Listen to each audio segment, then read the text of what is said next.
అంబటి నివాసం దగ్గరకు ఆగమేఘాల మీద వచ్చిన వారంతా బీసీ కార్యకర్తలతో పాటు దళిత దండోరా వర్గానికి చెందిన వాళ్లే ఉన్నారని స్పష్టమవుతోంది.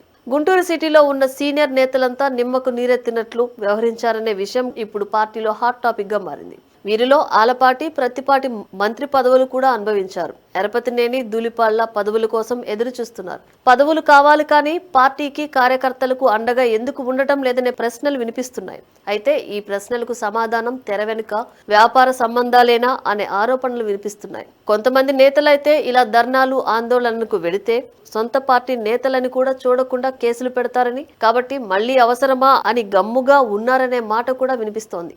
దీనిపై ఇప్పుడు ఆయా నేతలంతా ఎవరి కారణాలు వాళ్ళు చెబుతున్నట్లు తెలుస్తోంది. ఒకరు జ్వరం అంటుంటే మరొకరేమో తాను గుంటూరులో అందుబాటులో లేనంటున్నారు. ఇంకొకరు మాత్రం నేను ప్రయాణంలో ఉన్నాను, నాకు అసలేం జరిగిందో కూడా తెలియదు అని బుకాయిస్తున్నారట. ఎన్నికల ముందు వరకు మా పార్టీ అని గొప్పగా చెప్పుకున్న సీనియర్ టైగర్లు ఇప్పుడు మాత్రం నాకెందుకు వచ్చిందిలే అన్నట్లుగా వ్యవహరిస్తున్నట్లు అధినేత దృష్టికి వచ్చింది. తొలిసారి ఎన్నికైన గల్లా మాధవి, రామాంజనేయులు వంటి బీసీ, ఎస్సీ నేతలు చూపించిన తెగువను సీనియర్లు ఎందుకు చూపించలేదని లోకేష్ ఆగ్రహం వ్యక్తం చేసినట్లు తెలుస్తోంది. ఇందుకు కారణాలపై పూర్తిస్థాయి నివేదిక ఇవ్వాలని పార్టీ పెద్దలను లోకేష్ ఆదేశించినట్లు సమాచారం.